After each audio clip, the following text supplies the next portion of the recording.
All right, hello everybody. Welcome to a podcast. I am Ursinity, some variation of that, and my co-host here is Proud. Fuck yeah, dude. Exactly. I am, and I'm here, and I don't feel like I'm gonna die at any second. I definitely have a lot of energy and a lot of motivation to do this podcast right now.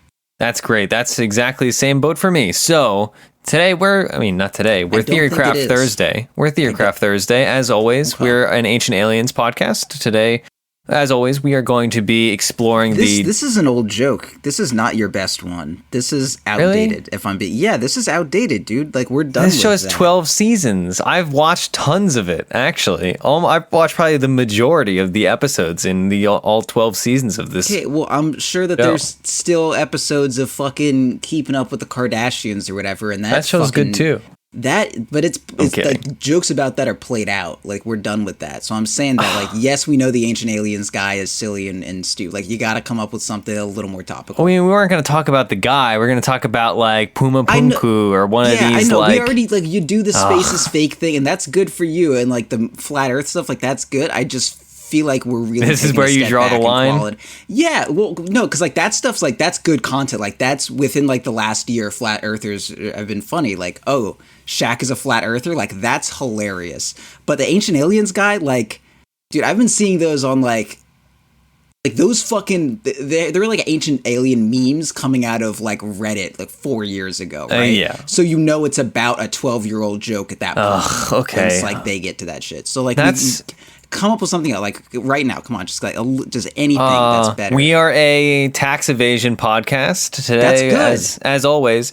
That's actually an idea I had a long time ago, but we didn't do it because Grady always makes fun of me for evading taxes, which I don't do and have never done. Right. But man, you're killing me. I was like going to take it all seriously. You didn't realize that I am a very serious Ancient Aliens believer. I'm sure that you are. It's just not. It's just not funny. Okay, all right. Well, been good. You know, like we'll be a Dota 2 podcast instead. You know that I'm the .p moderator of what is good and what is good not content. So this one, I just wanted to pull the plug early so we didn't lose another 1,000 listeners.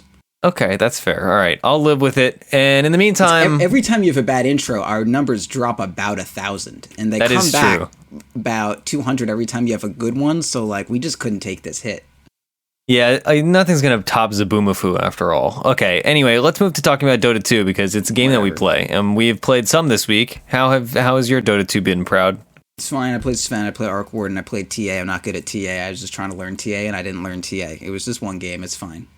Yeah, you'll learn her. She's not rocket science, but she does take a good few games. Yeah, the one thing that I really did notice is like, I mean, like, there's a lot of things that I was shit at in between. I mean, like refraction usage and like meld striking and how to farm while still like side blades in lane. Literally everyone. That's one of the harder ones. And that sort of thing. Like, yeah, those are like the kind of obvious things. Like, oh, how do I get better at this hero? Oh, you learn how to farm and how to fight and their tempo. Like, that's the obvious shit. But the thing that I was like really getting to know, I got really good at Lone Druid, and from doing that, this is actually kind of another topic. That's a whole other thing that I want to get into. But the idea of like learning one hero really well, and that kind of gives you an idea of what the skill cap on that hero could possibly be, like what you should be looking for to improve. Like, getting really good at one hero lets me know that all these, or most heroes have these crazy intricacies that I need to look for. That if I never did that, I would just think like, oh, this hero has a stun, I guess I just use the stun and then I kill someone. Instead, like, once you get to know a hero really well, you start to like know what rabbit holes you should be looking down for the fucking hidden complexity shit. And goddamn TA traps. Holy shit, not just like for vision, but there was a fight, we were like fighting as an alchemist, and I placed like 3 traps where I thought that he would like run to at some point in the game during the laning stage, and just like straight up we fought him, and it was just full duration TA slow traps the entire way, like for 3 fucking solid traps, full duration, that just like totally screwed him over. I was like, damn, I'm so fucking good at this one aspect of this hero. I wish I did that again at any point during the game, because man, it is hard to remember to lay TA traps. Yeah, I mean, I've played dozens and dozens and dozens of games of TA, and I still forget about that all the time. Like, one of the classic ones is people always forget to, or not always, but oftentimes people forget to put them in Roche, which is like the easiest TA trap in the world. Oh, yeah. And it's the most obvious one. And I've yelled at many teammates who have tried to Roche against a TA like, oh, we're gonna sneak Roche. I'm like, they have a TA. Like, it's literally impossible for you to sneak Roche. They have a hero that always has vision or some idea that you're roaching. Do you know the trick with TA traps? No, I guess not. I mean, it's not that complicated. I don't know if it's a trick. Like, I don't know if what is it? The trick is you have to select them. Pop the traps. Select them and press Q. Exactly, because if you use the ability, it's less accurate because sometimes it'll if you're in between two. But the big thing is that she has an animation when she casts the spell. But if you just select the trap real quick and hit Q, then or whatever your first button is, it's Q, buddy. Yeah, well, I mean, some people's aren't. Were you talking to some people or to me? Oh well, I'm talking to many people actually. That's true. Yeah, I shouldn't be so self-centered. Yeah, so that's better.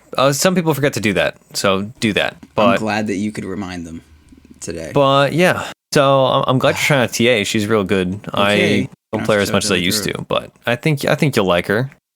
Yeah, she's a physical hero and she goes mid, so I mean, I figure I'll work it out. She's in a good place right now too. I'm pumped to play Monkey King again.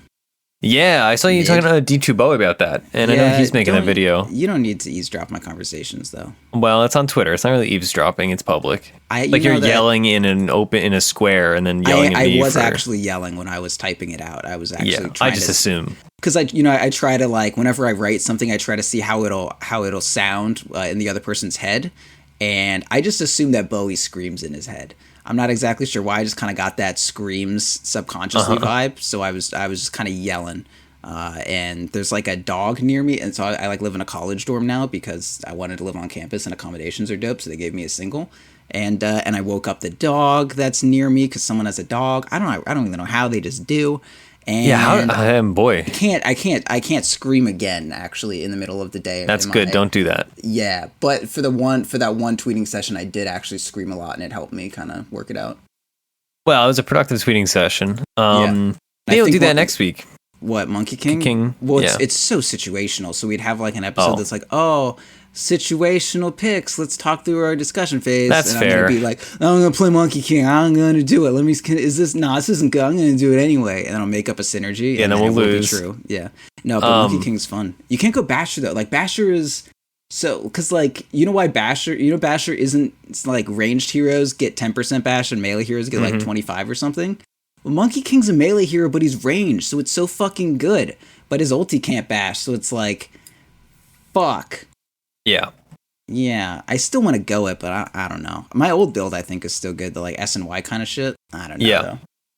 Echo's just too good now. It's just too good on him because you can't get anything else. I don't know, man. Anyway, let's go on. I don't want to talk about Monkey King, dude. I don't want to talk about anything. Can you do a whole fucking podcast? I don't want to be here. I can. This week in Dota for me, it's not been too exciting. I had to play a Kunkka Core game, which I've been ranting about. What was that 2 weeks ago on the show? And how did you have to? Because the quest, I'm doing the quest line, and the quest line has a few quests that are really limiting. Like one requires you to build Aghanim Scepter, which I think is disgusting and a crime against humanity. Well, maybe Ice Frog just really needs to test it to see how good it is. Kind of like how I totally shit on OD Ags, and then after seeing it, I mean, I know you've seen Kunkka Ags, but Ice Frog isn't gonna fucking play that shit, so he needs other people to play it for him so he can see whether or not it's good.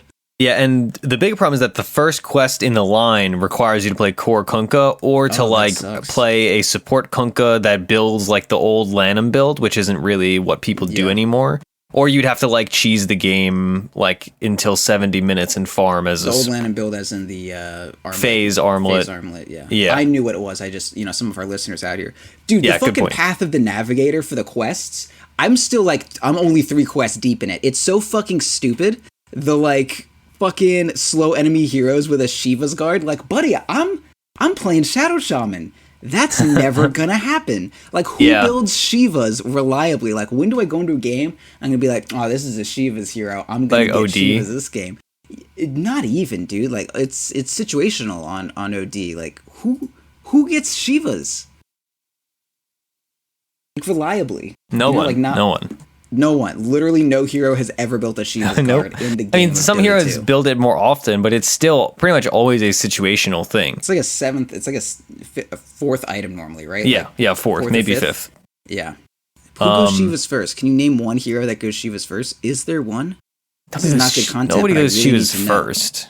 Phoenix. I mean, a lot of heroes build Shivas, but nobody builds it first or even second. Like, absolutely. No, you're right. I'm glad you validated me. Yeah. Anyway, that's a shit quest. And then the other one is like fucking win 3 battle cups. That's from a different line, but I'm like, this is a stupid quest. Like, no, isn't it 3 battle cup matches? Like, that's fine. Well, still, it's just like you have to do battle cup to get a quest done. Like, yeah, buddy. Welcome to the new world of Dota 2, where they kind of emphasize captain's mode slightly.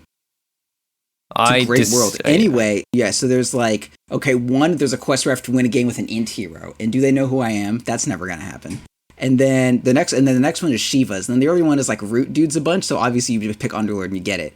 And then there's like fucking deal damage while under the effect of Glimmer Cape. Like, fuck you, dude. Like, I didn't buy a Glimmer Cape just so I could be Witch Doctor and use ulti. Like, there's a lot of situations in which I need to help out my friends. And it's like 1,500. Like, I'm a position 5. So I was like on a winning game in Jakiro. I built a fucking Glimmer Cape and I would just drop Macro Pyre and turn invisible like fucking Harry Potter and just see what would happen afterwards.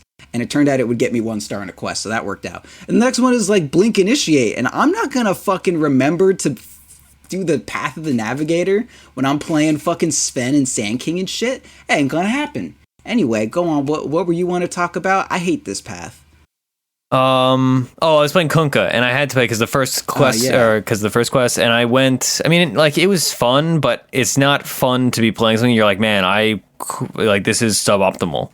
Like, we won that game, and luckily I only had to do it once. If I had to do it in multiple games, I would have felt real bad. But like, I would only do it in very specific situations, and I just had to just do it for this stupid quest. And it was fun. Like, I went 12-3, and like I had a couple Datalises and a heart, and like I was balling out of control. But still, it's like, it's just, you don't play Kunkka like this. Like, it's crime against God. And I played a few Kunkka support games. I played. How would God build Kunkka? As a support. Mana boots, probably Guardian Greaves. Yeah, I guess that's a kind of dangerous path to go. Glimmer Cape, on your pipe, on things. Yeah. Let's not answer that question. Yeah, that seems dangerous. It'd be a lot. Well, like, okay, how would Poseidon build Kunkka? I think that's a better deity to like ascribe. Or I guess not really a deity. He's just a probably like. But Poseidon sucks. He's a fucking deity. That's like a slur. Like Daedalus. Probably build a bunch of Daedalises. Yeah, I think he'd go Yules still. Okay. Poseidon goes Yules, dude. That's fair. I mean, Yule's Kunkka is somewhat legit. It's like a secondary X. Dude, what if you Yules, like, Torrent shoots you up? Yes. And then you Yule somebody during there. They go so far up, they actually leave the atmosphere and suffocate in space. Okay, I'm down for it. Is that viable? Are there any other... Okay, so Kunkka Torrent, Rubik Lift... And then, okay, no, you would need to start with Bat Rider in flying, and then he lassos. I think that doesn't really elevate them. And then you Faceless Void ult on top of all of it to secure them in that spot. Well, they wouldn't have to breathe if you Faceless Void ulted. Well, yeah, but they're high up. Stopped. Well, that's not the point. The point is to suffocate them. Okay. This is why you're not a drafter. Yeah, you're right. This is why I'm not a drafter. You really... okay, you have to start with the Walrus Punch. Okay. Oh, yeah, okay. Yeah, okay, so Walrus Punch, Bat Rider isn't, like, he's flying, but they're not. So you have Punch, Lift. Well, you're punching the Bat Rider.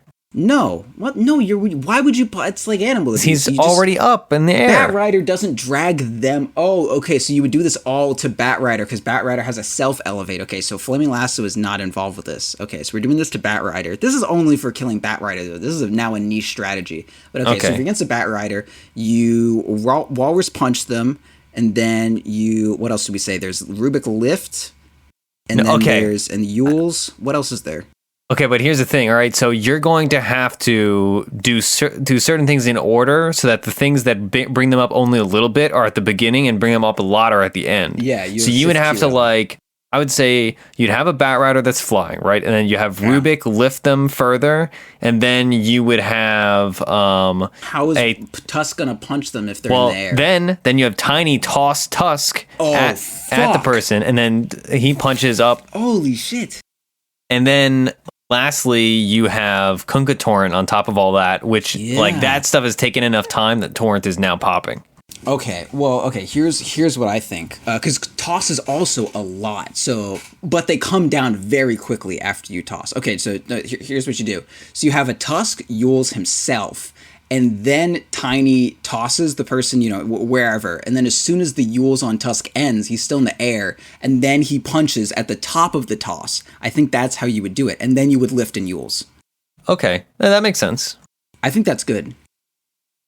And then 4 seconds later, glimpse him. Yeah, yeah. Easy. All right. I mean, I'm down. I think it's gonna work. Actually, 100%. I couldn't fail. Other than that, we would add Mana Leak too if it weren't for the fact that it only cares about your X, Y, not Z. Yeah. Let's see. And I mean, does Winter Wyvern fly higher than Batrider? No, Winter Wyvern doesn't do anything, man. She doesn't even get flying vision. Of course not. Yeah. Well, I'm gonna be playing her a lot, just in general. We talked about this on the Patreon episode that hasn't come out yet, but I have been playing tons of Winter Wyvern, getting back to my roots, and we're gonna be playing her obviously today for Theorycrafting Thursday because that's what the title says. And I have been thoroughly enjoying Winter Wyvern, Winter Wyvern, whatever. Other than that, nothing too exciting. More regular stuff for me. I'm going back to playing Marana Core, by the way. And okay, are you playing a right clicky or caster? I've done both. I prefer caster still, and I think the right clicking thing is something you have to scale into, like post your first two items. Like I think you still go like Aki, Bottle, Phase, Aghanim Scepter, Blink, and then after that you decide like, all right, I'm gonna go like maybe a defensive item like a Linken's or a BKB, and then after that, then you go like Mjolnir, Butterfly, or something. Okay. Yeah. I think it has potential, but I think you still do like the Aghanim Scepter is just so good for farming and all that. Yeah, even just as like a farming item, like sit down, just get your fucking axe. Yeah, and like the big power or one of the big spikes for her is like what is it, level 20 talent? I think it is. That gives her a ton of damage. I've never played this hero. Let's see, what is it? 50 damage at level 20? Sure, yeah, that sounds fine. Yeah. So like you can go and kind of relax until then, and as long as you're picking Agi and attack speed at 10 and 15, then at 20, that's when like you're getting your first attack damage item, like a Maelstrom or Mjolnir or whatever. It's like the one person that doesn't get their health talent at level 10, according to you. I mean, normally I would get the health talent, but if you're trying to do this scaling thing, like 8 Agi is pretty good. I think also like you're building Aghanim Scepter first, so you kind of like have some health coming out of that at least. Health. Okay. What mount do you use on Marana? I don't know their names. It's like it's your mount. Like you don't know its name. Nope, not at all. Let's see. What do I use? Jesus. Like it's a living being. Well, that's fine. I mean, whatever. I think I use. God, now I don't even remember. Should I open Dota 2? Oh, do I use the Moon Griffin Immortal? Dota 2. We're not into that game here. I think I used the Griffin Immortal. Okay, all right. The Moon Griffin. What the fuck is a Moon Griffin? It's a griffin from the moon. Oh, is it this thing from the Immortal Winter 2013? I don't know. It looks like the Alliance flying mount. Okay, so it's not this Darkfall dude. What is it? It's called the Moon Griffin. Moon Griffin? Yeah. What the? It's Griffon for some ungodly reason. Oh, hey, buddy. It doesn't have wings. It's not a griffin. It's just a fucked up lion with a. Yeah, the wings are tied underneath the saddle. Oh, I don't think so. I think it just has butt feathers. I don't think there are any wings involved here. No, I'm pretty sure they cut them off. It's like a whole weird enslavement thing. Otherwise, it would fly away. Well, if it wanted to, like, maybe you shouldn't fucking abuse it and remember its goddamn name and it won't fly away. You don't have to fucking mutilate this beautiful creature whose eyes are irradiated.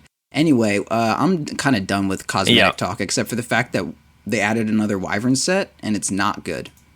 It's all right. It's just that she has so many other good sets. It's fine.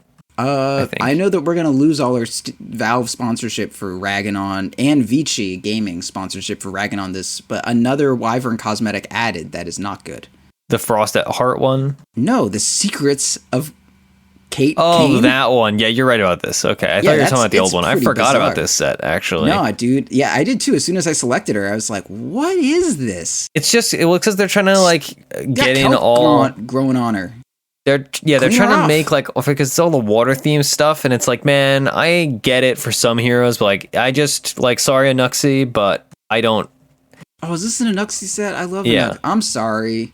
It's a I didn't nice mean set. It to just do doesn't it. fit the hero. Like it's a Yeah. frost drake that flies in the air and is the mom of everybody. Like Yeah. she doesn't need no freaking kelp wings. I love the fucking importance of the Elder Myth Man. The one from what was that? The Fall Treasure? That is a fucking good set. Like that Yeah. is spectacular, I think is the way that's pronounced. Yeah, and you can infuse it, and it looks even better. Right, and that drives its monetary value up, so it's really Ursi oriented. Okay, so Exactly. what are we doing today? Okay, so our segment today is going to be something that we talk about a lot, actually, but have never done a full segment on. We're going to be talking about making lists, and that sounds a little boring, but it's very important, and it has improved my game a lot. And I always advocate for making lists because it makes difficult decision making very simple. If you start the game and even just add draft screens, sometimes you can make a pretty clear cut list of priority, basically. I mean, Give me a name of a hero right now. I'm like Yeah. wigging out, and I need to look at something to stay concentrated. Okay, so so making lists, Winter Wyvern, who we were just talking about, is one of the first heroes that I Just think looked of at her. when I want to I'm make fine. lists. Okay. When I'm playing Winter Wyvern, right at start, I look at the enemy team comp and say, all right, who is the first best target for me to be ulting? Who's the second best? Who's the third best? Who's the fourth best? Who's the fifth best? And then by me lining that out right as the game begins, then as the game continues, maybe that list changes a little. You know, maybe their mid does really way better than their safe lane. So then, you know, that they jockey for first position. But it removes the removes the necessity for me in the heat of the moment to be making decisions. Because in my mind, I already know, okay, I'm not going to waste this on this Crystal Maiden because I could use it on the, you know, whoever, the Chaos Knight, and have the Shadow Fiend kill him or something. You know, that's good. I'm gonna steal all of the attention away from you for a second, though. And Sure. So, like the list, it's like originally when you pitched this segment to me, I was like, "What the fuck are you talking about?" But I don't want to do anything myself, so I just went with it. But yeah, so you're talking about like priority lists on how you should be like doing anything, and mostly from like pretty much. I mean, like there's only 5 people that you can Winter's Curse, right? Like things that you can figure out before the game started. So it's a lot less like mental math for you to do like during fights and whenever like crazy shit is happening.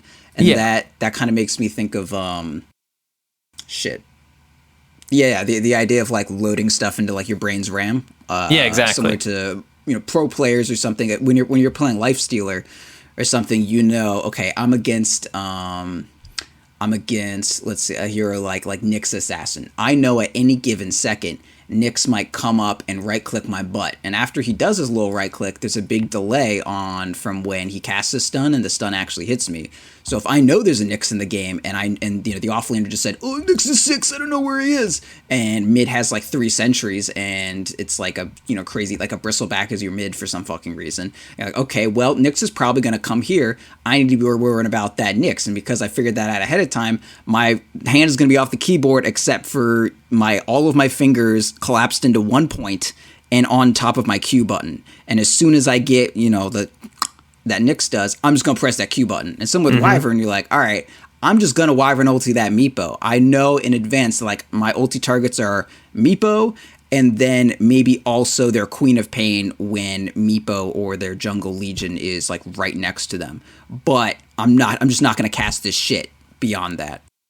Exactly, yeah. And like these lists change gradually through the game, right? Like the earlier example, using the heroes that you just mentioned, if Quap had a really amazing game and Meepo didn't, then, where I would normally be ulting the Meepo, I'm now switching to ulting the Quap, and you can make these lists in your downtime or whatever. And the easiest examples are on heroes like Wyvern or Doom, where it's very, linear, just like, oh, you have a single target ability that is supposed to kill somebody or disable somebody significantly. Yeah. Pick a target. But I also, whenever I make lists, so another good example would be a team fight hero like Enigma or Magnus.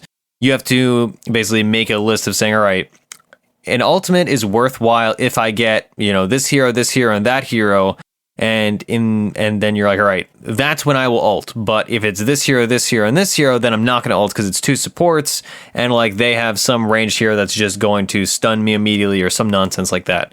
So even that kind of listing gets a little more convoluted because obviously you have to do a bit more like, it's 3 heroes or 2 heroes. Like sometimes it's great to ult even just like, a Rubik and a mid, because it's like, okay, well, Rubik was their only stun for me and their mid is their highest priority. So if I get those 2, we're golden. So that's another way that I apply listing.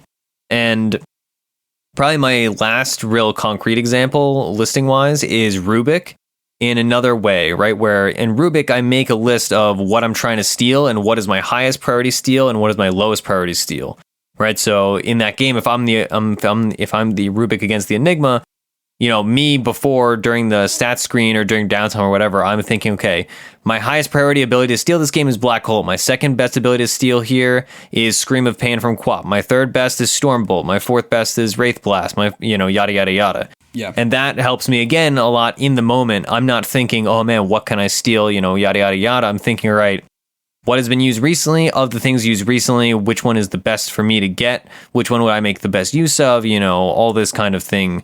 And it helps me a lot, at least, for laying things out beforehand and then having that like mentally, like you said, in your RAM, ready to go, and everything's all set. Yeah.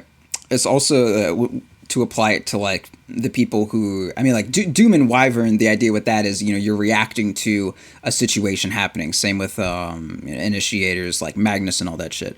Yeah. But to pull it to a little bit more, and I guess my wheelhouse, when you're one of those heroes that gets reacted to, like a Phantom Assassin or a Sven or Drow or anything like that, and you're trying to avoid certain things, you kind of need to also have your own list on, I'm not going to do shit until like it hits this amount, like a safety threshold, basically. So like I had a game yesterday where I was playing Phantom Assassin with some .p people, and the game before was really shitty. So I really didn't, that was when I was trying to learn TA and it did not go well.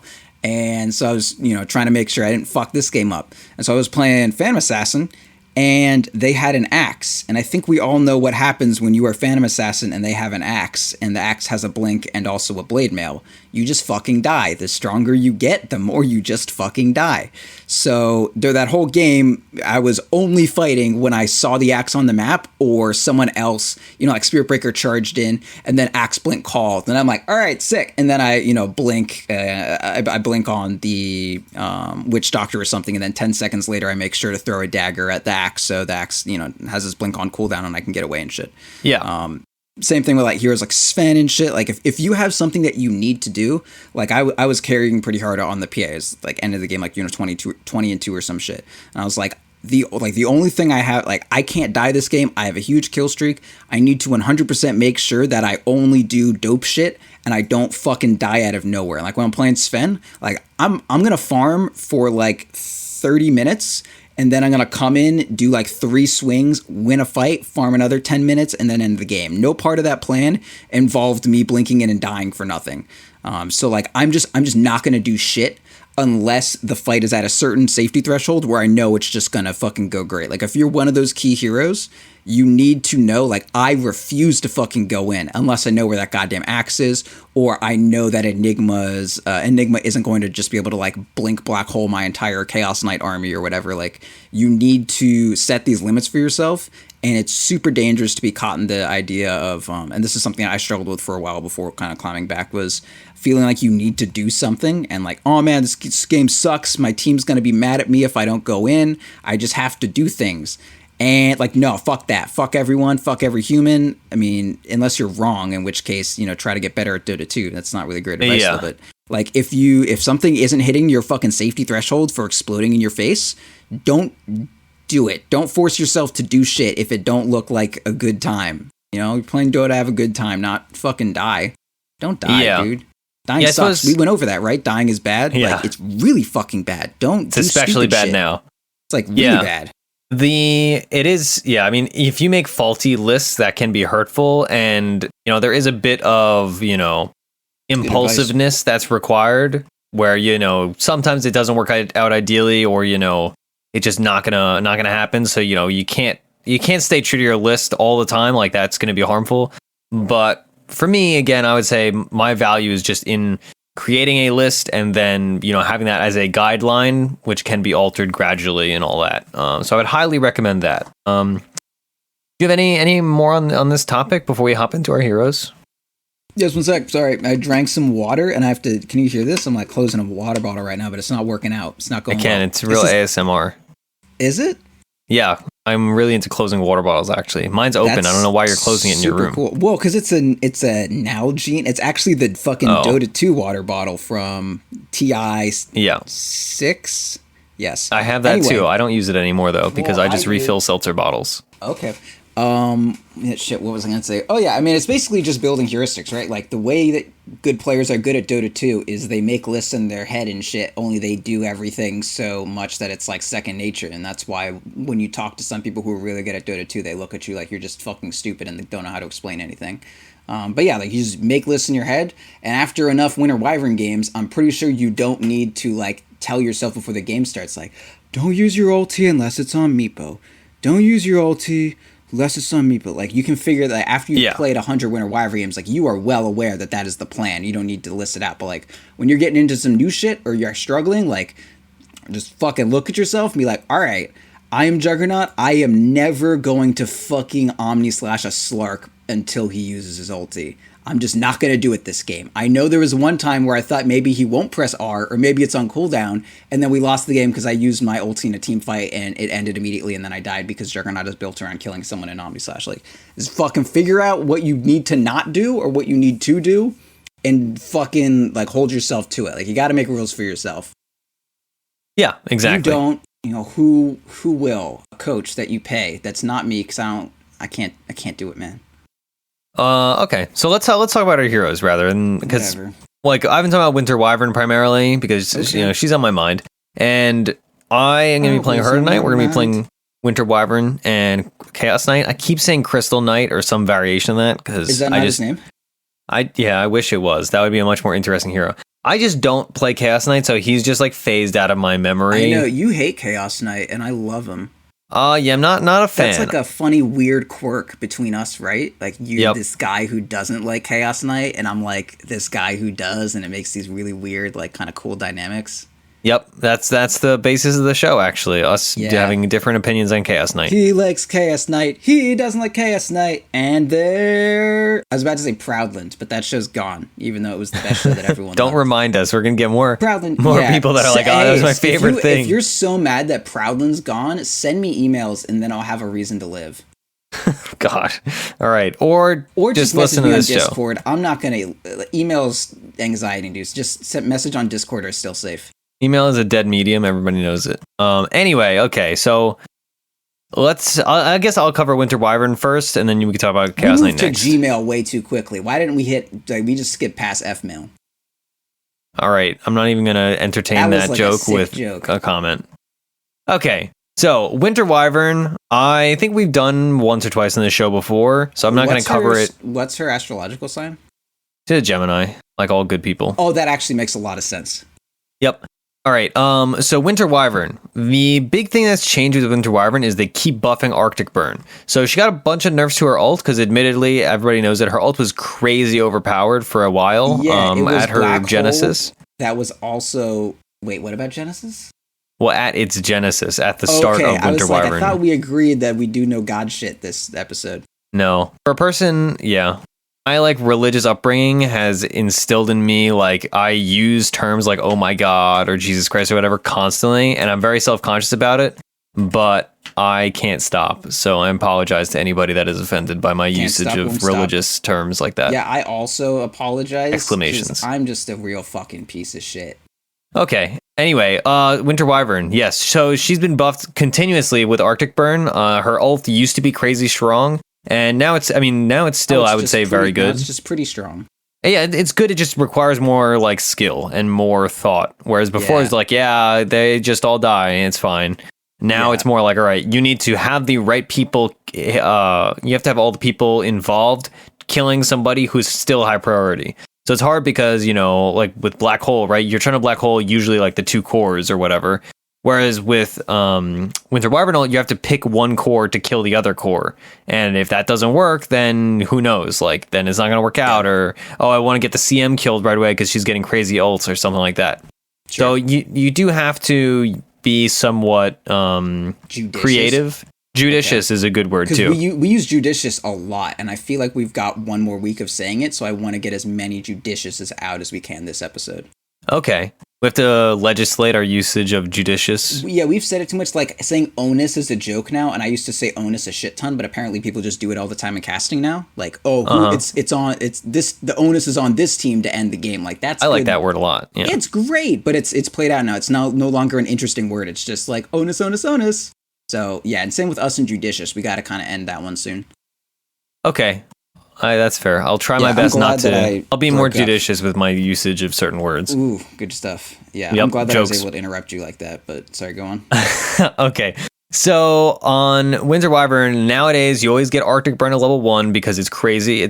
I was trying to think, like, is there any ability that's more of a value point than like single point Arctic Burn? Juggernaut crit at level 1. Maybe. No, it's not. I mean, you get Blade Fury. There's probably something that I can't think of. Yeah. But it's honestly, crazy. Dude, fucking Stormhammer, like, it's an AoE stun for 2 seconds. That's good. No, disagree. I mean, that's really good, but it's not as good as Arctic Burn. Well, no.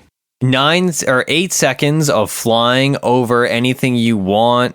You can hit people and slow them and deal a ton of damage, and it also gives you night vision range. And it's just so good. I guess I would rather in a level 1 team fight, I would rather have Wyvern's Q, I guess, than Sven's. Yeah, regardless, it's an incredibly strong value point. And I've actually taken to getting 2 points in it some games. Like I was having a game, I was playing in a duo lane because we had a jungler, and we were against an offlane Enigma, who, by the way, I almost solo killed the offlane Enigma just by one like full length Arctic Burn as a support. Like, what an absurdly strong ability. So in that game, why too? Do you feel like it hits like a break point or something when you? The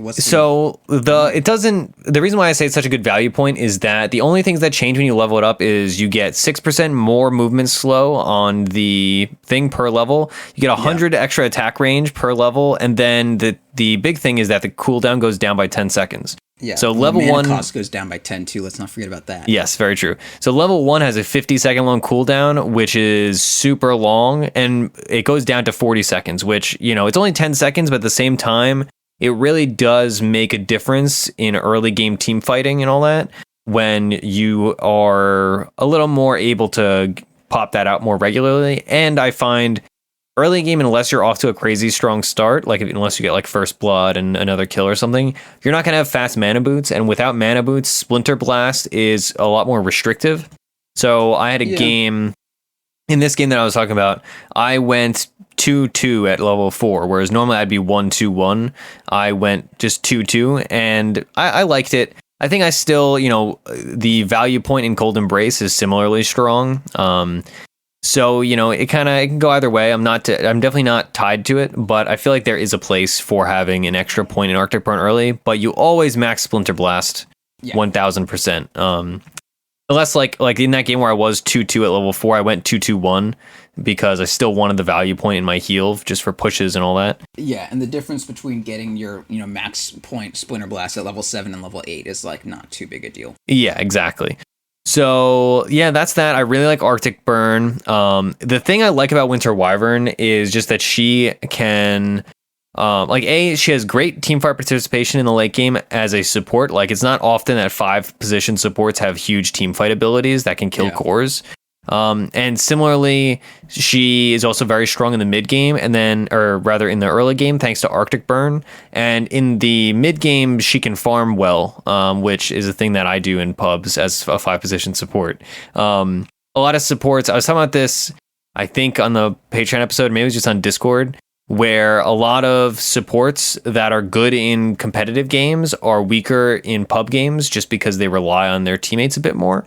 So like a hero like Lion, he does not farm well, right? Like Impale does not deal enough damage to even kill a range creep, I don't think. So if he's left alone in a 60 or something shitty like that. Yeah, I think it's 280, yeah, or 260, something like that. But regardless, he's a little weaker in that. Like he needs his Blink Dagger, but his farming mechanic is like a mediocre damaging thing. Dude. Awful. And he doesn't deal like physical damage. Like it's not like he's a Rubik with a level 10 talent. It used to be okay because he has 60 damage talent at level 10, but now he has 75 cast range. And like, how can you not get the 75 cast range? It's too good. Yeah. But so in a pub, I prefer heroes like Rubik or Shadow Shaman or Winter Wyvern, where it's like, all right, if I'm left alone in a lane, I can just nuke down the whole wave and I can get farmed that way. And so that's one of the big things I like about Winter Wyvern is she's very independent and she has tons of skill cap. Like you can do some really novel, cool things. Yeah. And like Splinter Blast usage is crazy. They're all weird, right? Like they're all strange. None of them are like Lion. I have a stun and then a hex and then a mana drain and I press a button, it does damage. Like none of Wyvern's abilities are like that. Yeah, exactly. Like even Splinter Blast, sure, it is like a simple thing. Like, right, you do it on somebody and it does damage to people around them, but like you have to do that and it has it has slow missile speed. So you have to be judging like, all right, are they running far away from the person from the origination point? Are they running close by? All these kind of little things. So it's very gratifying here to play. It doesn't do anything to the person that you use it on. Yes. So, I mean, if you're playing like, oh, I need to kill that person, I'm going to Splinter Blast them, like, that's not how the skill works, friend. That's not what you do. You need like someone to bounce it off of. You need them to be sitting next to a creep. It's like, it's cool shit. She's fun. Yeah. One of the things with that example is you need to be paying attention to when creeps are coming for waves. That if somebody's running away from you, Splinter Blasting them is going to do nothing. Maybe you don't have Arctic Burn anymore. Maybe your carry or your whoever else can't catch up to them. If you're paying attention and you luck out timing wise, you can just chase them like even under a tower sometimes and throw a Splinter Blast at an incoming creep wave that is untouched and kill them with it. And that's something they don't expect. So it's made me very attentive to stuff like that. It is very high skill cap. Like it's just a really fun hero. And she builds fun items. Generally, my itemization is just going something like boots and a windlace, and then I get mana boots, and then I go in for usually some combination of Blink Dagger, Force Staff, Aether Lens, and I've been building Solar Crest now because you can Solar Crest the person that you ult, or just Medallion. The big thing is just getting in range for your ult. Like your ult range is decently long. I don't know exactly what it is. It has it doesn't say here. It has, I don't know, I would say like 700 range, I'd probably guess 600, 700. So, it has good range, but it's not super close. And I have found myself unable to Winter's Curse the proper person many times because of that. So I benefit a lot from Aether Lens and also just from things like Blink Dagger and Force Staff. Late game, a lot of people go Refresher Orb. That's kind of the more classic build because you just want to get as many ults out as possible. But Refresh Orb does have that kind of double-edged sword where, the whole point of using your ult in the mid to late game is to kill somebody. And that means that once you ult a second time, you're going to be you're not going to have the benefit of that person you first killed killing the person that you're ulting the second time. So if there's two cores and you kill one with an ult, then you refresher, the next one's not going to die because the first one's already dead. So that has some problems, but then really you could just build whatever. Glimmer Cape, as always, is a good item on the hero.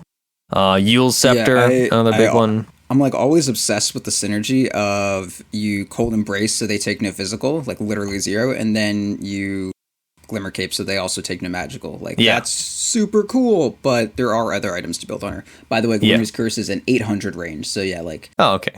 I mean, it's longer than, Drow's auto attack or whatever, but I mean, it's shorter than your range wall in Arctic Burn. That's one of the big things that's distracting. Closer than you want to be. It's probably a shorter range than it's 400 shorter than Splinter Blast 2. Splinter Blast is 1200 cast range, so you're gonna have to compromise your positioning to utilize it. So exactly, something like Force Staff or Blink is definitely really good. I don't think I'd go Blink first. Like I wouldn't go Mana Boost. No, Blink. I would. I think that's stupid. Well, you kind of said you would, so. Well, I would. Okay, so I do that sometimes if I can swing it. If I'm just having a really dominating early game and I'm just snowballing. I will do it, but I would not advocate for that in a general game. If we were playing Battle Cup Game 3, would you ever do it? If it's 10 minutes and I have 1,800 gold, yeah. Okay. But if it's a game, if it's You a would get regular game, I Midas would if- not. If that was the situation. That's also true. That's what you would do, you fucking piece of shit. I haven't built that many Midases on Winter Wyvern. I'm looking at my games, and I've only built one in the last like 10 Yeah, months. well, it's also not that common that you have fucking 1800 gold at 10 minutes. Yeah.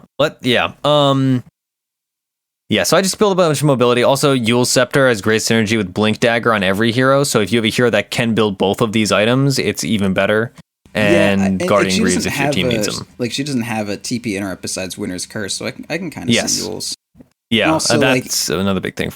It's like it has like a wind element, and she's a dragon or a wyvern that flies. I guess she's a dragon too, like Elder Dragon or whatever the fuck. Old Worm, something like that. In Dota lore, fucking save me, Leafy Peachy. Yeah. What about talents? You go the strength over the int at level 10? I go strength if I'm having a rough game, and I go int if I'm having a really good game. I would say I go int more often, just because you are on the periphery of fights, and you do want to have a bit more mana and all that. I mean, if you have like wand and mana boots, like you're kind of set. Int is kind of a stat that like once you have enough, it doesn't help you at all to get more. And strength is like it never hits that point. That's fair. Like, okay, if you had treads, you'd probably you keep them on int when you're casting spells and shit. So that's a stupid idea because we tread swap. But anyway, like, if a fight was happening, you'd probably have your treads on strength. Yeah. No, you're right. You're right. I know I am. I would generally go strength now that I'm looking at my games. I do mostly go strength, but occasionally I like going ins just to be greedy. Yeah, if we have that 1800 gold at 11 minutes where you don't go Midas, sure, go in because you're doing so great. Yeah. That's 8 damage, man. That's the farm speed right there. Exactly. Yes. Other than that, 15, let's see. At 15, you go damage or move speed. Probably 50 damage over a Windlace, most likely. No. I go move speed. What the fuck? Well, because you're already farming with Splinter Blast, so I don't really need. But not need that quickly. Like Splinter Blast doesn't kill a camp, dude. And then you're also throwing out a ton of right clicks with Arctic Burn. Yeah, but the Arctic Burn is more about the percentage-based damage. Well, it's more about that, but if you add 50 damage, like that's pretty fucking good, dude. I don't know. I would. I generally go movement speed. You should go the damage. I'm looking at high tier games and it's pretty split, dude. You should go the damage. Like this is. I know you play more Wyvern than me, but this is just like this is the one. Like when it comes to knowing about plus damage, Sam. Like I'm your fucking guy. You should go plus damage. But like, dude, farm speed. Like okay, so you walk up to like the centaur camp or something. You know what happens when you press a W on that shit? Nothing dies, and then you have to auto attack for like 60. And instead, you could be doing like double that shit and fucking kill them all. Especially if you don't take that 8 damage from your 8 int. Dude, you throw so many right clicks out through Arctic Burn, like. That shit adds up. Yeah. And I'm just looking at all these games and it's very split. Like it's half damage, half movement speed. The thing I liked about the movement speed is that like if I don't have a mobility item yet, it helps me get that much faster into good position because she's so positioning based. No, I agree with that. And she only has 285 move speed. I would just like, fuck, man. Like the damage talents are so fucking good. And a Windlace at level 15 is like the move speed talents are kind of just really bad in general for almost every single hero. And the damage talents are almost always actually really fucking good. So this seems like they would need to be extremely synergistic for me to agree with taking 20 move speed over 50 damage. And also Wyvern is probably the support that is most suited to gaining 50 damage as far as, the ranged little people are concerned. Yeah. I mean, that's fair. Try it on our game and let me know how wild that 330 GPM you get to is. I will do that. I will do that. I'll try that out. What's up? Yeah, and then apparently a lot of people skip her talents until like 14, 15 or till like 13, 14 or even 13, 15. I mean, I personally don't do that, but I skip his fucking 6 strength talent until level 11. I mean, that's not a huge delay, but I do it in Invoker too. His level 10 talent sucks so much. I'm like, I'll do this at 14, 15. I'd rather have a point in Wex. His 10 is like 150 health. Maybe it's even less. It might be like 125 health or... I don't know why you're not like in client when we record these. Yeah, it's either 125 health or 15 damage. Oh, God. Yeah, it sucks. That's fucking horrendous. No wonder this hero sucks early game. Yeah, he's not great. Yeah, at least they gave Luna fucking 20 move speed buff so that she doesn't have to take fucking 15 damage. Yep. And on Wyvern at 20, you choose between 1 second in cold embrace duration or 120 GPM. I always go for GPM. Yeah, you don't really choose. You press 2 when you level up on Wyvern to 20. Like, that's just what you do. Yeah, cold embrace is already super long. You endanger people's lives by using it, so having that extra second can screw you sometimes. I mean, it helps you push towers, but like you're getting this to level 20, right? Like that's not a problem you have. So yeah, I always get GPM 1000%, 100% of the time, always. Okay. And then that's good, dude. I'm really happy that you do that. And then at 25, it's a harder choice. It's either minus 3 seconds Splinter Blast cooldown or 50% Arctic Burn slow. I generally don't get to level 25.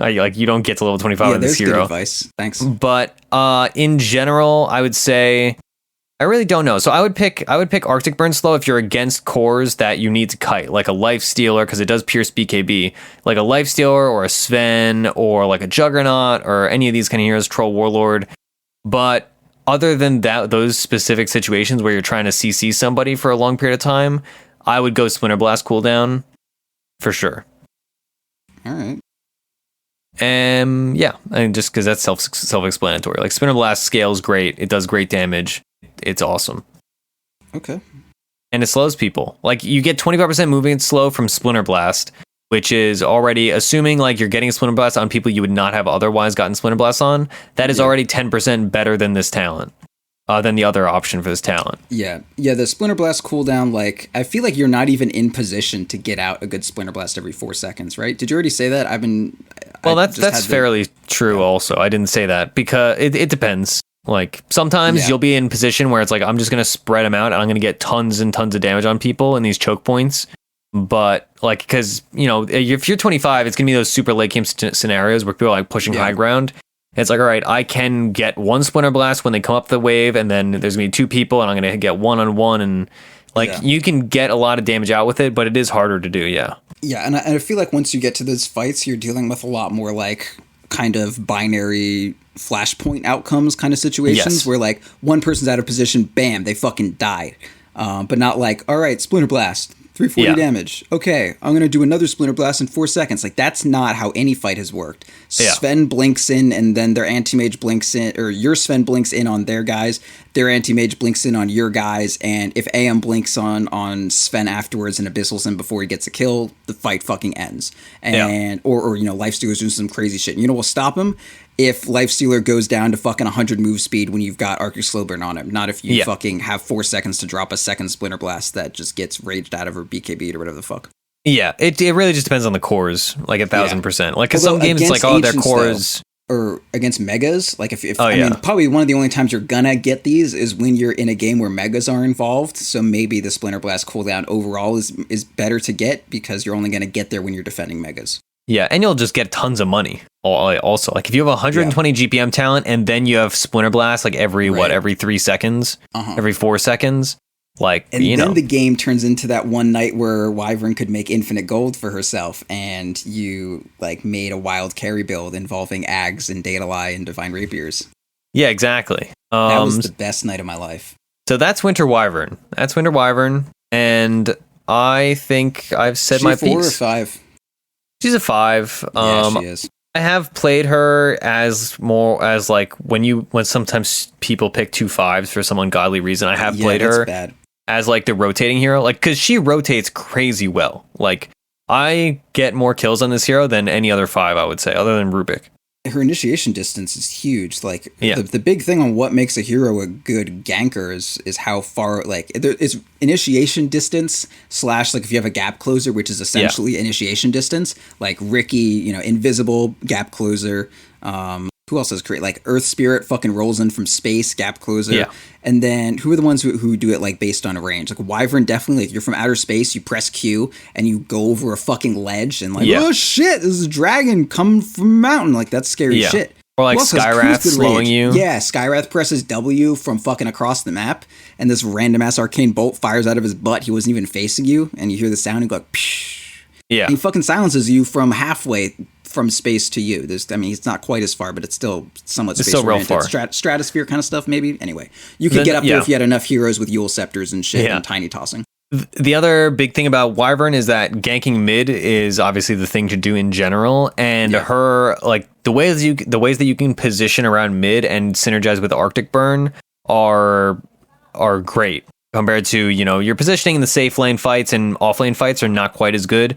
Whereas you have all this open space that's separated by like gradiations in the ground. What's the freaking thing called? Like upright elevation.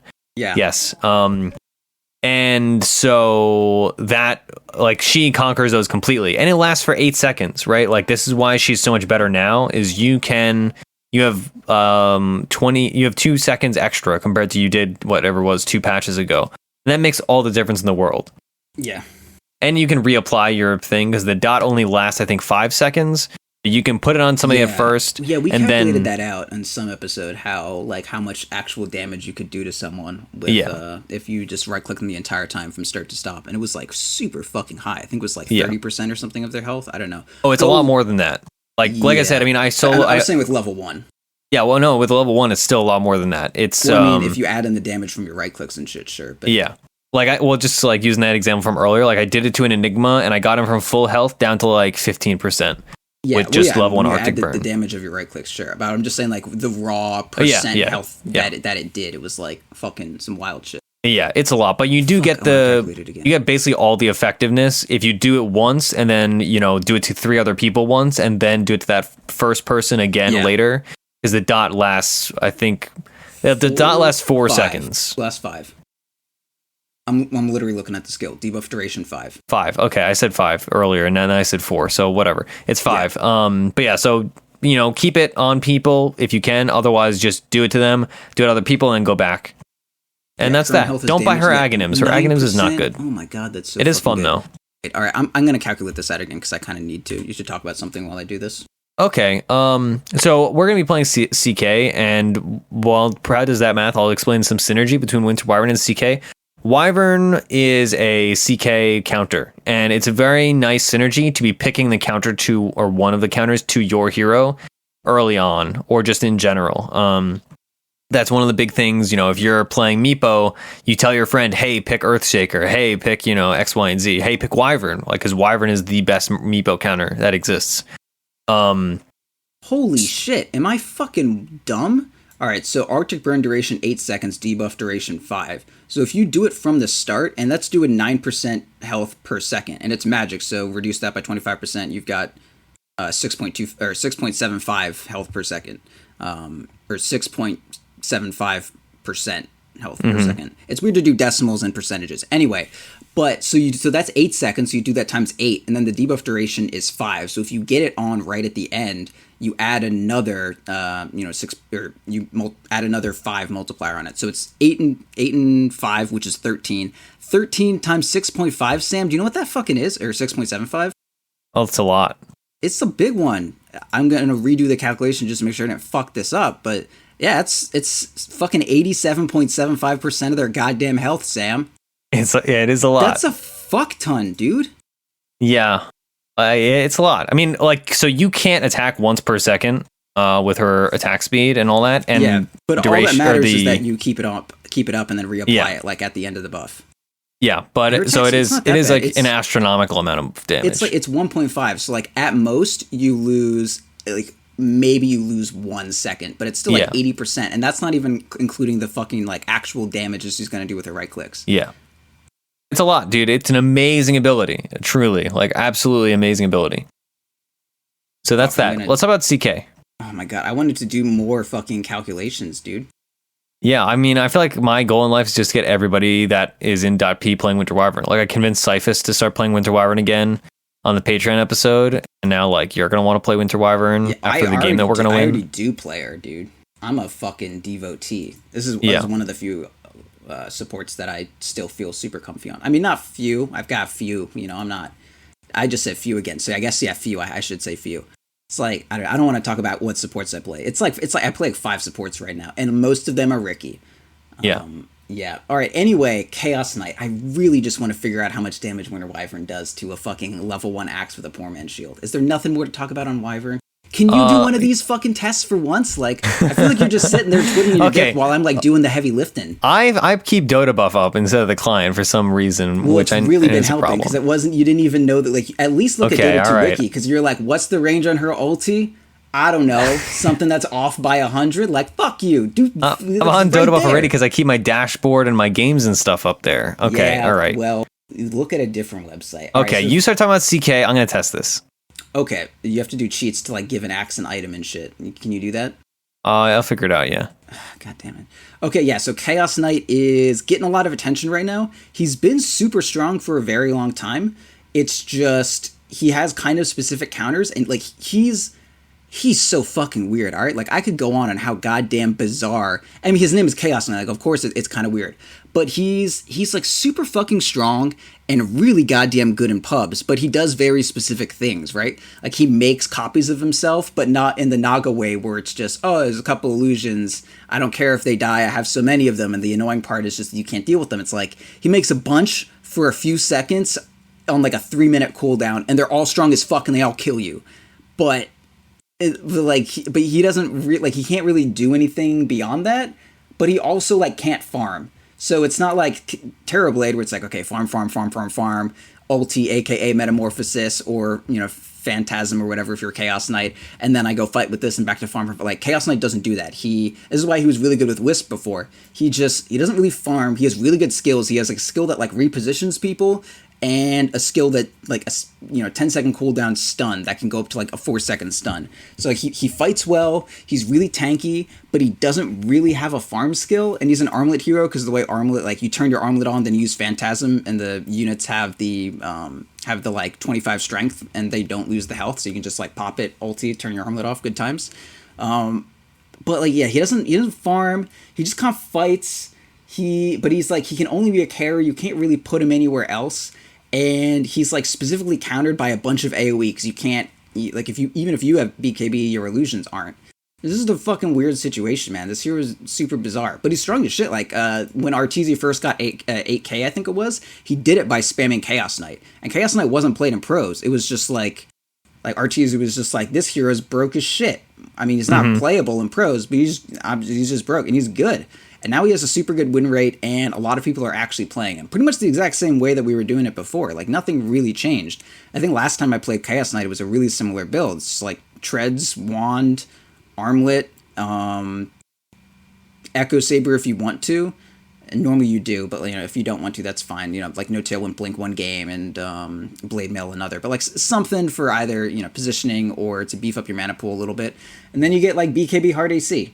And it's good. Like, as soon as you get your heart relatively early, because this hero is a fucking monster with strength, just like Sven is, and it lets you keep your armlet on and shit, gives you some actual regen, and makes your illusions tanky as shit. And then illusions get attack speed from attack speed now. Like, you don't need like, their only source of attack speed isn't armor, or rather isn't agi. It's like AC actually works on them too. So kind of some of the illusion nerfs that came out, like when 7.0 came out, like, it was like, oh man, they fucking shit on illusions, they're gone. But like, they dropped the damage that they do to towers, but then they also made it so they scale from attack speed. So Chaos Knight, who builds, like an AC and treads and shit, yeah, his illusions do, 25% less damage to towers, but on the flip side, they just gained like 100 attack speed out of nowhere, and that's the stat they were lacking. So like, all the agi heroes, they may have gotten knocked down pretty significantly, but CK like is pretty fucking happy with all those nerfs, as long as his illusions actually get attack speed now. So yeah, like Treads, the attack speed you get from Armlet, the attack speed you get from Echo Saber, although that's pretty minimal, and the attack speed that you get from AC are all good now. Like, you don't have to go fucking Heart and Manta and that sort of thing. Manta's cool, but I really do think that in general on CK, like, you can't skip Armlet. Echo is the only way you're going to have mana to use a Manta anyway. You can't just not have a BKB. And once you get those, like Manta, like, you're going to go 4th item Manta, like, that's not going to do anything. You got to get your Heart. And then after that, it's like, I'm not going to go 5th item, man. I'm just going to get AC. And, it's weird. Like, Manta's cool, but I think you just got bigger fish to fry on this dude. Okay, so I did the test, and we forgot a key thing about Arctic Burn. Arctic Burn, you can only apply the Arctic Burn debuff once per cast. So you can only get a maximum of 5 hits off of the 9% health burn. Also, by the way, the health burn is modified by your intelligence. So for every 1 point of int, you increase it. I thought you said you can't reapply it? No, you can't reapply it. So you used to be able to. I don't know why. I don't know how that changed. But yeah, so I attacking an axe with the poor man's shield. I got him down from 700 health to 425. Give or take. With hitting him the entire time. And then if you just do it and then let it run, it brings him down to like 500. I'm just waiting to see right now. Yeah, it brings down to like 480. So yeah, so you want to apply it to as many people as possible. Yeah. That way you get the 5% on multiple people. I was so sure you could fucking like. It used to be the big thing was like, oh, you had to wait and reapply. But regardless, it still does a crap load of damage, and it continues to slow them the entire time. But it also means if you start the Arctic Burn on somebody at and then it runs for 5 seconds, you're getting nothing out of it other than range for the last 3 seconds. If you're just hitting one person. So you're that's that. Getting the damage, but yeah. Well, you're getting the damage, yes, but you're not getting like an additional whatever. Yeah, also, it reduces her cast point down to 0.1 or 1.0 rather. That's really cool. Yeah. So that way you can get theoretically 8 out in 8 seconds. So yeah. Oh wait, not that you would have 8 point? heroes. Yeah, your attack point. Okay, you said cast point, and I was like, okay, sorry. I guess I Q and then ulti. Yeah. That's kind of her weird. Attack point is 0.01 or 0.1 rather. So her attacks come out instantly, so it's a lot easier to switch targets. Like there's still the same amount of cooldown between them. Like the animation is basically just what changes. Like some heroes like who has like a really huge wind up on their auto attacks. Like Lena. Drow. Lena has a Lena and Drow, they have like a huge wind up. So like the change when you press Q on her is you just don't have a wind up anymore, it just fires. And there's still the same time in between them, but like, it just comes out faster. So you can just right click and keep moving, right click, keep moving. Good stuff. Anyway, yeah, Wyvern really cool. Make sure you right click everyone when you do it. He's really good against dual. Glad we tested that because I forgot about that. Yeah, see, this is why you need me to do this. Please don't fire me. I won't.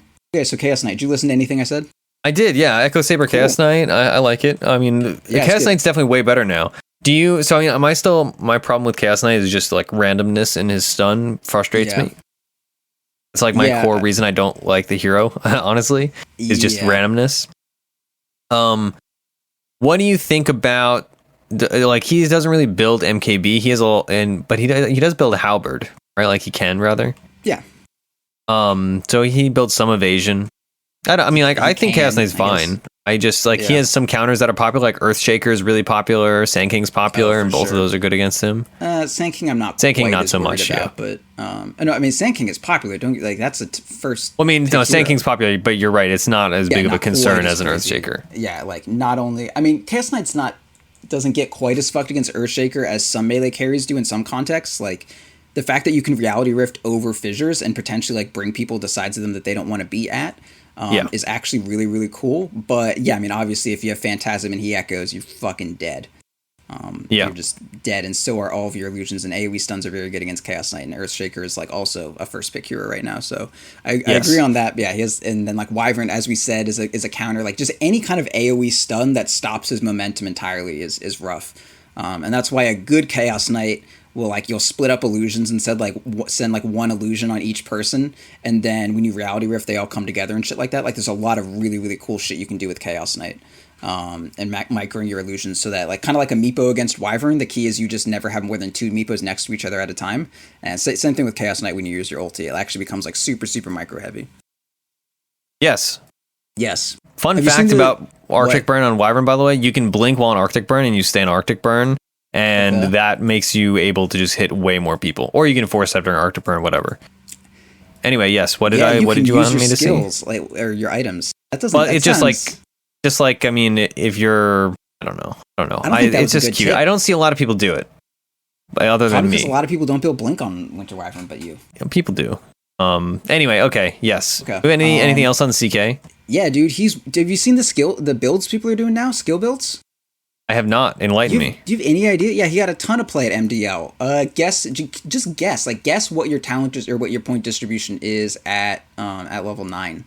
At level 9. Yes, let's specifically see. Level 9. First, think about how those points can be distributed. At level 9, you have no points in ult. You have 4 points in stun. No, you have 2 points in stun, 3 points Reality Rift. 4 points crit. That's not right. Yeah, give it one more shot. You have 4 points crit, 4 points. I feel like I'm not Level saying what 9? I think should happen. Yeah, just say like if you're gonna play Chaos I Knight was and playing someone Chaos said Knight. like, oh, you need to change it up a little bit. What aspect of Chaos Knight do you think was innovated most on? I would probably have 4 in Reality Rift, and then I would Okay. have 1 in good so Ult. far. I would have, Okay. and then I would have 2 in Stun and 2 in Crit. How does this Stun scale? Maybe I'd have 3 in Stun and 1 in See, Crit. this is again why you need to be in a position where you can actually look at the things you're fucking talking about in the middle of a goddamn podcast where we're trying to. I mean, talk about I'm things. playing Winter Wyvern right now. I'm playing it around the map. Well, you should have fucking alt-tabbed and gone to look at Chaos Knight where it's got the skill right there. You're talking about his skill description. You're not even looking at his fucking skills. I have him pulled up right now, and I have my beautiful gold shield. Jesus. Okay. Minimum stun goes 2, 3, 4, 4. Minimum stuns 1, 1, 1, 2 on Chaos Bolt. So I would like to have Right. 4 points Bolt because I want at least 2 seconds. I Yeah. don't want to be level like 9 with 1 point stun Okay. or with a 1 second minimum stun. Like that sucks. I can understand that. I'd be 4, 4, 1, 0, and then I'd get Phantasm at 11 and 12. Okay, so you'd be 4-4-1 and then 11-12. Okay, well, guess what? You're not a professional player. I'm definitely 1 not a point professional Chaos CK Bolt, player. 1 point Chaos Bolt, Ugh. max Reality Rift, max Chaos Strike. Okay, look at the damage scaling on Chaos Bolt. Like, this Yeah. actually makes some amount of sense. It only goes up by 25 damage each point. That does so suck. fucking bad. I never noticed that. That's so awful. Like, the minimum damage goes up by 25 and the max goes up by 25. That's not 50. That's just 25 on both extremes of shit. Like, that's awful. Like, the damage like, you do 200 max damage and then you put full points in it, goes to 275. Like, fucking pass, dude. I ain't into that shit. Yeah, I Not- agree with you. I Yeah. mean, now that I look at this scaling, it does suck. Like, I don't Yeah. play Chaos Knight. I have like, let's see, how many games I have in this year? I have 13 games cumulatively. I have a 54% win rate, I'll have you know. Oh, that's good, man. I think I have like a 60 or something. My chaos win rate is actually high because I don't play it much. And yeah, and then look at the stun scaling too. So it goes like, just average it out. It goes from, so it's 1 second to 2 second at like the first point, which is weird because you want to say it levels up from level 1 to level 2, and then you say that. But it's the first point, it's averages out to 1.5 seconds. The second point, 1 second or 3 second stun averages out to 1, or what's that? Just 2, right? Yes, 1 and 3 averages out to 2. Holy shit, that's obvious. And then, but that's still like, I mean, it goes up by 0.5 seconds. Like, that's decent, but it's not. No, that's good. Yeah, it's not Who am I game kidding? changing. That's good. 0.5. That's a good change. But I think after that, it's probably not as great. Let's see. What's the average? Oh, that's just 2.5. Yeah, so it goes up by 0.5 every time. I think that's. You think I mean, it's that's good, but I think just the damage sucking is what's bad about that. Yeah. Do you think I mean, it's so Venge that you only can goes farm with Chaos Strike in the jungle or with your crit in the jungle? That's part of it, and the minus armor aspect of it is very good. Yeah, like Venge stun goes up by 0.2. I mean, I'll take 0.5, but yeah, I mean, like, you don't. The mana cost doesn't go up, does it? Sorry, I was just looking at Venge. Sorry, I'm to see pulling what it up. Other stuns. No, yeah. it does not go up. Okay, so it doesn't go up in mana cost, but yeah, like getting Reality Rift to a 6 second cooldown is super fucking good, and that armor reduction goes from 1 second or 1 armor reduction all the way up to 7, so it increases by 2 per level. So like the more you're leveling up, the more value you're getting per point, like on average. Like 2 points for 3 armor, and then 3 points for 5 armor. Like that's a better ratio each time you get it. And then the range also goes up to 700, and like that's super good. And a 6 second cooldown is wild. That's like a fucking PA blinking around and shit. So yeah, I can see it. The Chaos Strike I'm not too sure about, but I guess, I mean, if you got the minus armor, you know, you might as well. And also, but like the And it critical scales damage, pretty well too. Yeah, it goes Like up by damage-wise. 50. That's not too bad. Yeah, like the first point is mostly just for the lifesteal, I feel like, right? Yes, I would agree. Me too. Well, might it goes actually up by see 150%, but it goes up 50% per level, yeah. What? It goes from 125 to 275. Oh, okay, yeah. You mean the whole thing's, yeah. Okay, I thought you were saying something stupid and weird, but you're like super smart, so that All right. would never be possible. So What does this shit average out to? It's like normally fucking Dota buff or Dota 2 wiki is super informative. Yeah, okay, so it goes from it's a 3% increase in damage at the first point, and then a 9%, 15 to 21. So the first point's a 3% increase, and then all subsequent points are another 6% on top of that.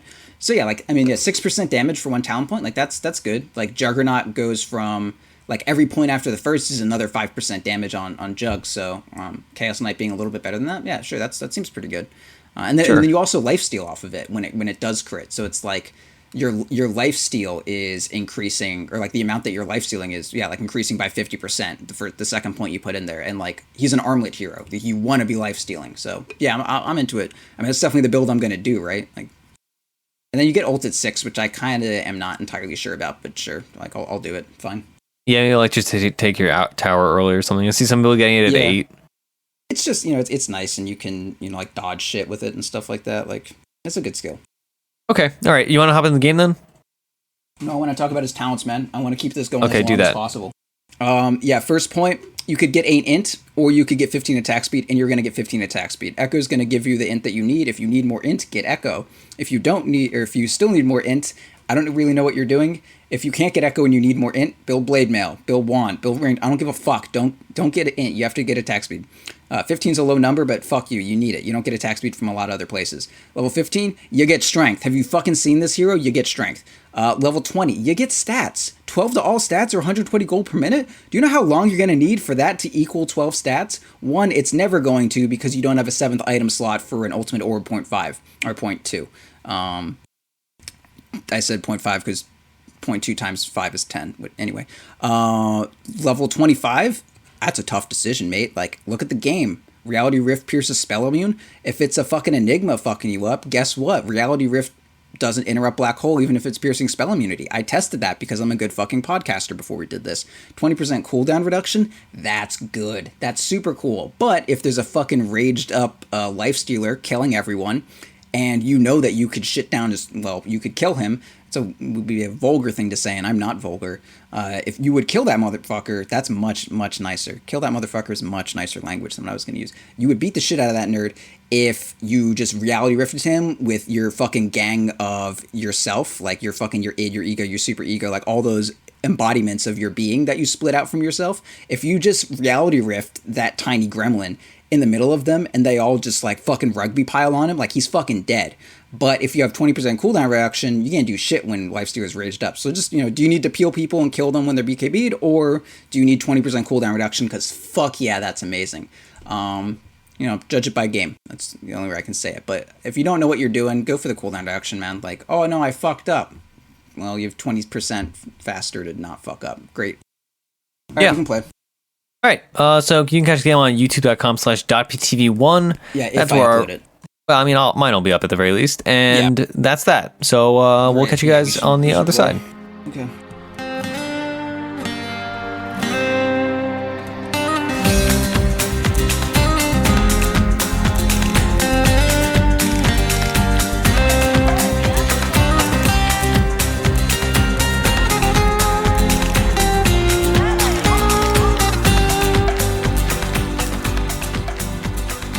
All right, hello everyone. We are back. We have just completed our game. It was a long game. It was almost an hour. Yep. And let's just get right into it, shall we? Sure. It was coincidentally actually Korean Barbecue was on the enemy team, and that was nice. He was in party with somebody because he's like 5100, but his party's like 35, so he got average into this game. And we lost. It was a back and forth game, but we were pretty miserable and we had a horrible time. The team comps were thus: safe lane, it was myself and Winter Wyvern, and we had a Chaos Knight. We had a roaming Ricky, we had an off lane Spearbreaker, and we had a mid lane PA. The enemy team had a safe lane dual lane of Sven and Lion. They had a roaming Pudge that was mostly bottom. A Lion also roamed a bit. He was bottom quite frequently. And they had a mid lane Viper, everybody's favorite. So you can tell their team has like an actual team comp, and our team does not. We had 2 4s, and we had a terrible, terrible mid matchup that the person picked into because they last picked PA after losing like 30 gold. You don't like PA against Viper? No, I'm not a fan. Honestly, I thought it was going to go way worse than it did for that person, but it still went terribly. Like, it's still not a matchup that's favorable. Yeah, it's not a good one. Like, there are worse matchups for sure, but it's up there, like, as far as bad matchups go. So I will point out, both of us complain about randoming all the time. So KBBQ, coincidentally, he randomed, I forgot what hero he randomed, then he repicked. I don't know. Well, he randomed something, then repicked into Clockwork, or re-randomed into Clockwork.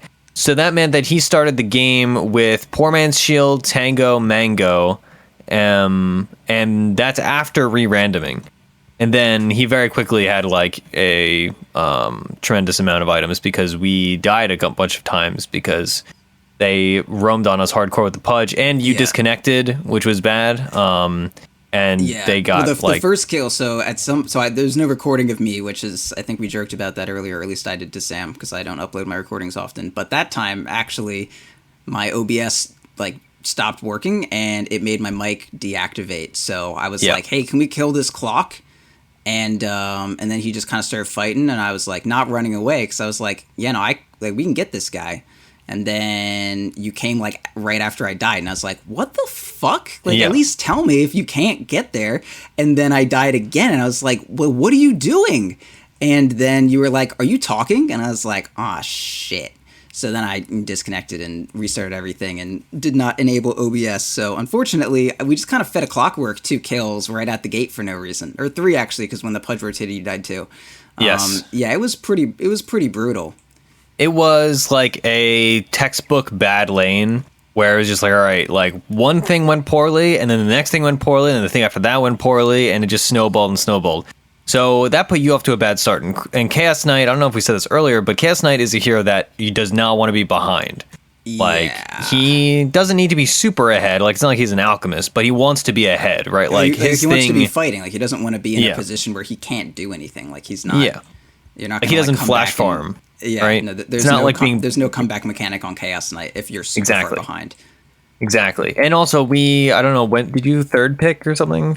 Second pick? Third pick? I third picked. I mean, it's not like I was countered. Oh, no, I guess the Sven really did counter me super hard. But everything but the Sven was kind of fine. But the Sven, like, Jesus Well, Christ. also the Lion. Like, because he could just annihilate your illusions. Not really. Well, I mean, 2 illusions. He can, but he didn't. You're right. I mean, he was also 1 in 15. Also, if he's using his Hex on my illusion, like, we're in business. That's true. That's fair. Anyway, so the Sven was the big problem of ours because he had basically a free off lane apparently, or a free safe lane rather, because our off lane was a Spirit Breaker, which actually they talked about on the Monday show this week extensively. True. I will say, my experience in the game was, I don't know. Let's see. I mean, you had like it started off terrible by the end of it. Yeah, well, I had 120 extra GPM, but Oh yeah, that'll do it. I was gonna say like fucking Ricky had less net worth than you did, but I guess you had a lot of levels, so you got that pretty early. Also, I had a lot of kills in some core mid game team fights, but like I ended up 7, 8, and 22, and I lived through most of the fights. Almost not all my deaths, but a large part of my deaths were in the early game. Proud, your fan is very loud. Oh shit, my push to talk isn't on. What the fuck?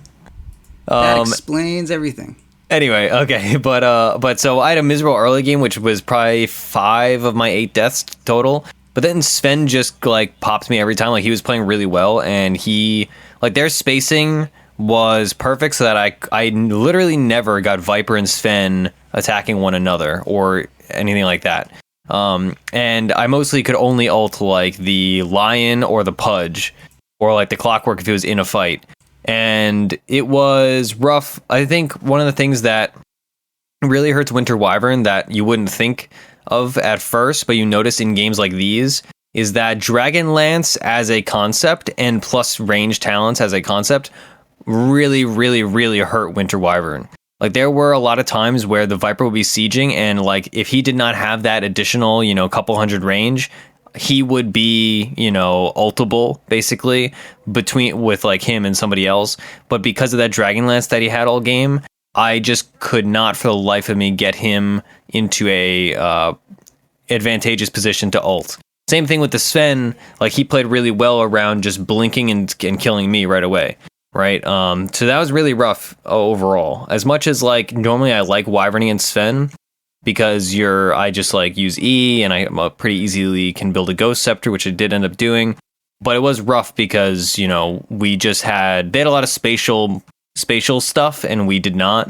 And like we just had a lot of team comp problems and communication issues, and it was rough. Also, I ulted a catapult by accident during one of the last fights, and that was real unfortunate.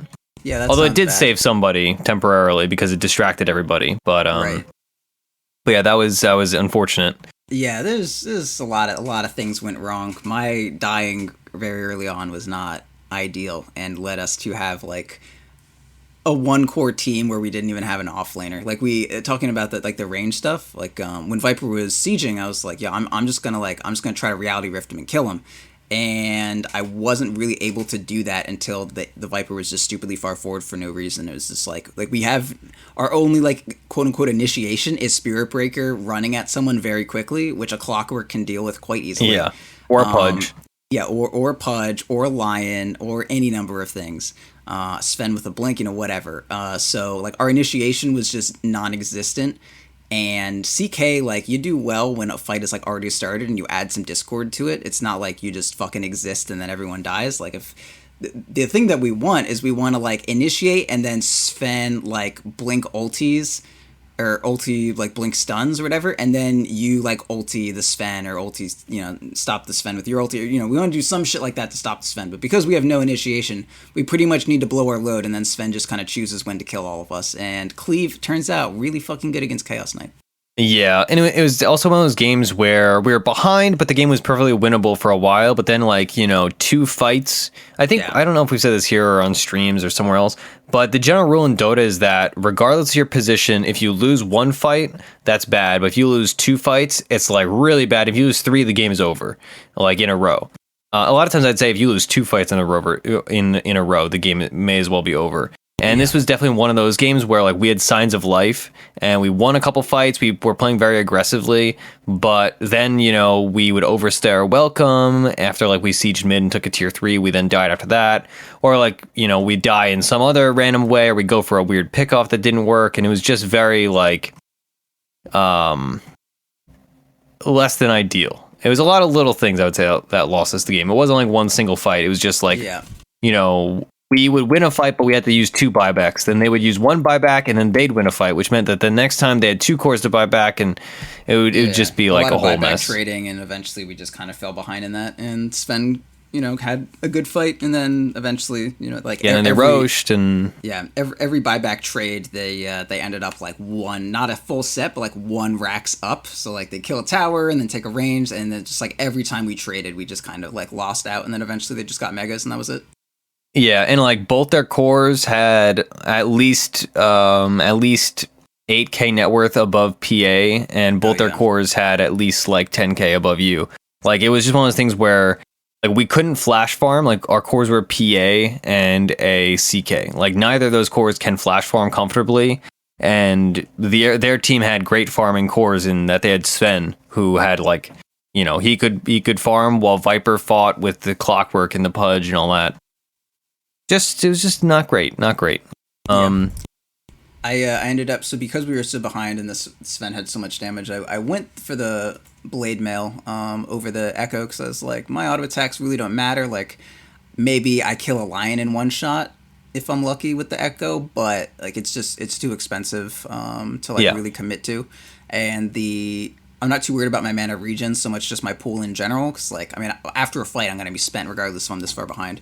So I went for the Blade Mail, and I'm not sure how much I liked it. Like it didn't kill Sven, obviously, but I was hoping it would kill him a little more than it did. But I don't know, it was good. Like it did some damage to Sven. I think Sven was just such like an insurmountable like monster of a human that there's no item for 2,000 gold that should have been able to kill him, but it didn't do quite as much as I was kind of hoping. But my build I think I was fine with. It was just like an absurdly late armlet, treads, and then I got Blade Mail afterwards, or rather it was treads wand and then absurdly late armlet, and then Blade Mail, BKB, heart, and I was going to go for an AC next, but obviously I didn't quite get there. Yeah, my itemization the build was cool. I farmed kind of decently considering how far behind I was. Like I at least was not behind the Clockwork, who killed me several times in lane. Soon into like after like 20 minutes, I kind of climbed back up there, and it was like at least competitive. But that's fine. Yeah, well, so all their stuff got boosted up by a few thousand because they took every tower in our base, net worth wise.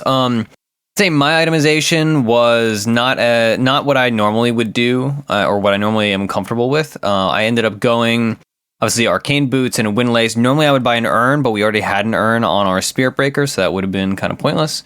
And then I went in for a force staff and then ghost scepter. Then I finished guardian greaves, and then I went refresher orb at the very end. I felt I really like, we talked about this before, but I'm a blink player. Like, obviously I like force staff and all that, but I'm just a blink player. Like, if I go to my most bought items, it's blink dagger. Like, it's boots, blink dagger. And so me playing Winter Wyvern without blink, it was just kind of, I feel like, even though obviously force staff has a lot of utility, mostly I bought it because of the clockwork. I would have preferred to have blink, that way Sven would have an even harder time getting to me. Even though I had ghost scepter, like, once he's on me, he's on me. And sometimes ghost scepter, like, my just reaction time was not fast enough. So I would have preferred blink, I think. I even thought about building a shadow blade, actually, so I could shadow blade and wait and then find a good ult. But yes, so that was my core issue. And I feel like instead of finishing the Guardian Greaves, I should have just, what I wanted to do was build Blink, and I was like, no, the responsible thing is to build Guardian Greaves. Our team needs them. We're getting out of these fights with the skin of our teeth. And then, yeah, I didn't trust my gut. I didn't build the Blink Dagger, and then I just felt kind of sluggish. I don't know about Greaves. I feel like mech is an item that, like, if you're behind, you get it, but if you're, like, wildly behind, like, it's not going to make a difference. Yeah, I mean, it was nice because, like, it has the armor aura. That was one of the things that I thought of. Yeah, I don't know. Like, Sven Cleave goes through armor, though. Yeah, but, like the nice armor on the low hitting, person. but, yeah, that's fair. I mean, the person he's hitting is going to be the lowest of the lot. Actually, that's not necessarily true. Yeah, no, he's going to be hitting all my fucking illusions, and they're going to die. That's what's going to end the fight. But yeah, so as much as I liked having the Greaves for, like, our pushes and whatnot, I think it was the wrong play for sure, and I should have just trusted my gut and gone Blink. And I mean, that's about it. I didn't build Aether Lens this game. I also kind of wish I had an Aether Lens, but I just kind of got locked up itemization-wise because there were, like, too many things that I kind of wanted to buy and not enough clear, like, I need to buy this after I had Force Staff and Ghost Scepter.